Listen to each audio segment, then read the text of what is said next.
सिर्फ 25 मिनट के अंदर। तो पहला सवाल आपके स्क्रीन पर है, देखिए और मुझे बताइए आपका सही जवाब क्या होगा। और अगर बात करें साथियों 100 सवाल मैं आपको कराऊंगा, तकरीबन आपको साथियों 35 के आसपास का स्कोर करना है। कितना? लगभग 32 से 35 के आसपास का आपका स्कोर होना चाहिए। तो पहला सवाल आपकी स्क्रीन पर है कि राष्ट्रीय बालिका दिवस कब मनाया जाता है। तो आप लोग ध्यान रखेंगे 24 जनवरी को राष्ट्रीय बालिका दिवस मनाया जाता है। उसके बाद देखिए अगला सवाल है कि भारत में विश्व की सांस्कृतिक राजधानी कौन सी है। यानी कि विश्व की सांस्कृतिक राजधानी की जब हम बात करते हैं तो कोलकाता आप लोग ध्यान रखेंगे, क्योंकि भारत में जो विश्व की सांस्कृतिक राजधानी कोलकाता ही कहलाई जाती है। उसके बाद देखिए बांदीपुर राष्ट्रीय उद्यान साथियों ये कहां पर स्थित है। तो ये कर्नाटक में है। ये कहां पर है साथियों? कर्नाटक में। आंसर जिनका भी ऑप्शन नंबर डी मैं कहूंगा बिल्कुल करेक्ट है। अगला सवाल है, लावड़ी किस राज्य का लोक संगीत है। तो ये किस राज्य का लोक संगीत है? ये महाराष्ट्र का लोक संगीत है। ये भी आपको मालूम होना चाहिए। सही जवाब आपका जाएगा ऑप्शन नंबर ए के साथ। अगला सवाल है आपकी स्क्रीन पर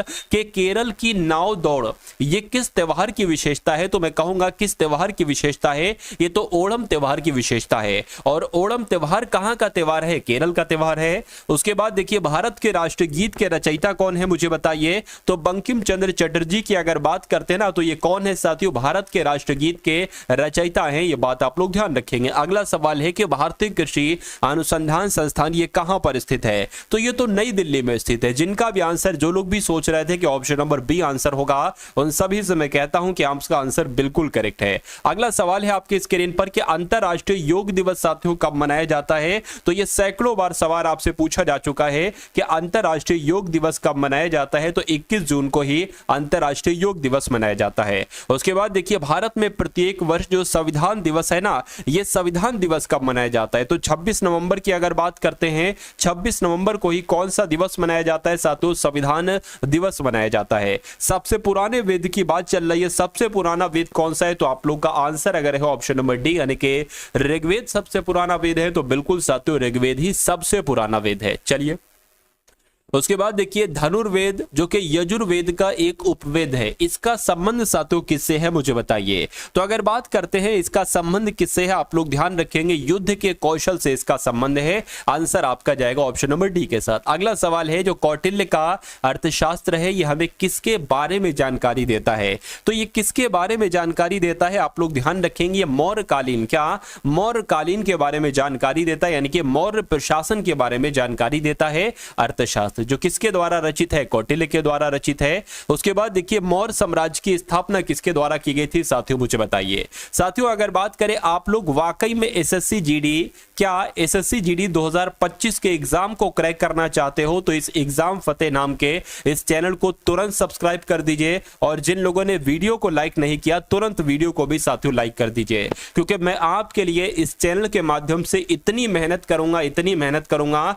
कि एक सीट आपका बहुत आराम से आपको मिल जाए। यानी कि मेरा मकसद ही यही है साथियों कि हर एक घर से एक एसएससी जीडी में साथियों भर्ती होना चाहिए इस चैनल के माध्यम से।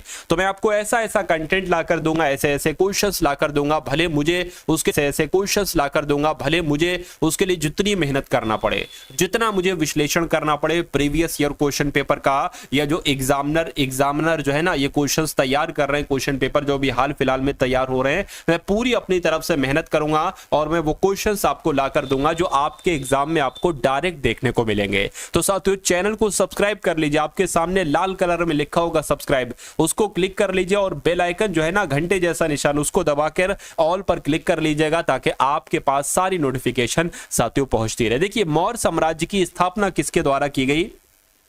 तो ये किसके द्वारा की गई? चंद्रगुप्त मौर्य के द्वारा की गई। आंसर जिनका भी ऑप्शन नंबर सी मैं कहूंगा बिल्कुल करेक्ट है। चंद्रगुप्त मौर्य ने अपने अंतिम दिनों में किस धर्म को अपनाया था? तो इन्होंने तो साथियों जैन धर्म को अपनाया था अपने अंतिम दिनों में। आंसर आपका ए के साथ जाएगा।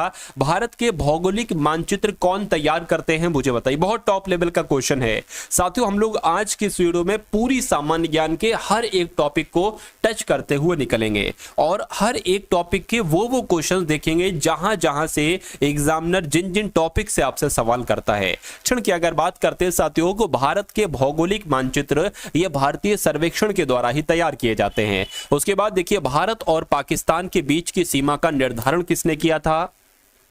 तो किसके द्वारा किया गया था? इनके नाम की अगर बात करते हैं आप लोग ध्यान रखेंगे, सर सिरिल रेडक्लिफ इनका नाम है और सर सिरिल रेडक्लिफ के नाम पर ही साथियों भारत और पाकिस्तान के बीच की सीमा का निर्धारण किया गया था, इन्हीं के द्वारा ही। चलिए उसके बाद देखिए अगला सवाल है कि जो हमारा ब्रह्मांड है ये कितना पुराना, ये सवाल डायरेक्ट आपसे पूछा जाता है, तो आप लोग ध्यान रखेंगे 13.7 बिलियन वर्ष पुराना है हमारा ब्रह्मांड। उसके बाद देखिए